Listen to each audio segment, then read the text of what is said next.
Welcome to unique GK channel. Hi friends, నమస్తే. తెలంగాణలో ఎమ్మెల్యేల పార్టీ ఫిరాయింపులపై సుప్రీంకోర్టు కీలక తీర్పు వెలువడించింది. అది ఏంటి? తెలంగాణలో పార్టీ మారిన ఎమ్మెల్యేలపై 3 నెలల్లో నిర్ణయం తీసుకోవాలని అసెంబ్లీ స్పీకర్ను సుప్రీంకోర్టు ఆదేశించింది. న్యాయస్థానమే అనర్హత వేటు వేయాలన్న విజ్ఞప్తిని ప్రధాన న్యాయమూర్తి జస్టిస్ గవాయ్ నేతృత్వంలోని ధర్మాసనం తోసిపుచ్చింది. ఈ వ్యవహారంలో తెలంగాణ హైకోర్టు డివిజన్ బెంచ్ ఇచ్చిన తీర్పును కొట్టివేసింది. పార్టీ మారుతున్న ఎమ్మెల్యేల పట్ల పార్లమెంటే చట్టం తీసుకురావాలని అభిప్రాయపడింది. ఫిరాయింపుల చట్టం, అదే అనర్హత చట్టం ఏంటి? దీని గురించి వెళ్తే, ఫిరాయింపుల చట్టం లేదా రాజ్యాంగంలో 10వ షెడ్యూల్ అనేది ఎన్నికైన ప్రజాప్రతినిధులు అంటే ఎమ్మెల్యేలు, ఎంపీలు పార్టీలు మారకుండా నిరోధించే చట్టం. ఒక పార్టీ గుర్తుపై గెలిచిన తర్వాత మరో పార్టీలో చేరడాన్ని లేదా స్వతంత్రంగా గెలిచిన వ్యక్తి ఏదైనా పార్టీలో చేరడాన్ని ఫిరాయింపుగా పరిగణిస్తారు. ఇలా పార్టీ మారిన వారిని అనర్హులుగా ప్రకటిస్తారు.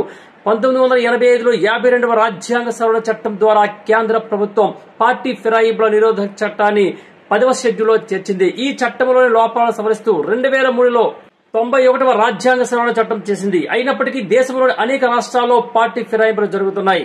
అయితే ఈ చట్టం యొక్క ముఖ్యాంశాలు ఏంటంటే, దీనికి అనర్హత కారణాలు కూడా ఉన్నాయి. ఏంటంటే, ఒక ఎమ్మెల్యే లేదా ఎంపీ తన అసలు పార్టీని వదిలి మరో పార్టీలోకి చేరడం దీనికి ప్రధాన కారణం. అయితే పార్టీ ఆదేశాలకు వ్యతిరేకంగా ఓటు వేస్తే లేదా సభలో పార్టీ విప్ను ధిక్కరించడం కూడా, అలాగే స్వతంత్ర ఎమ్మెల్యే, ఎంపీ ఏదైనా పార్టీలోకి చేరడం కారణమవుతుంది.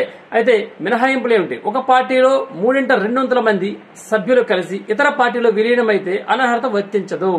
పార్టీ విభజన జరిగి కనీసం 1/3 సభ్యులు కొత్త గ్రూప్ లో చేరితే అనర్హత వర్తించకపోవచ్చు. అయితే నిర్ణయాన్ని ఎవరు తీసుకుంటారు? ఈ బాధ్యత ఎవరు వహిస్తారంటే, అసెంబ్లీ స్పీకర్ ఎమ్మెల్యేల విషయంలో లేదా లోక్సభ స్పీకర్ ఎంపీల విషయంలో అనర్హతపై నిర్ణయం తీసుకుంటారు.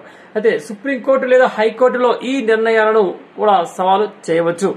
ఇది ఎందుకు ముఖ్యమైనది అంటే, ఈ చట్టం రాజకీయ స్థిరత్వాన్ని కాపాడడానికి, ఎన్నికైన సభ్యులు తమ ఓటర్లు పార్టీ పట్ల నీతిని కాపాడేలా చేయడానికి అత్యంత ముఖ్యమైనది చెప్పొచ్చు.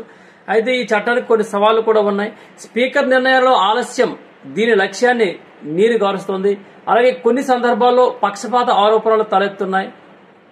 ఇది ఫ్రెండ్స్, పార్టీ ఫిరాయింపుల గురించి సుప్రీంకోర్టు ఇచ్చినటువంటి తీర్పు అనుగుణంగా మనం చేసినటువంటి వీడియో. Thank you. ఈ వీడియో మీకు నచ్చినట్లయితే సబ్స్క్రైబ్ చేయండి, మిగతా వారికి షేర్ చేయండి, అలాగే లైక్ చేసి కామెంట్ కూడా చేయండి. ధన్యవాదాలు.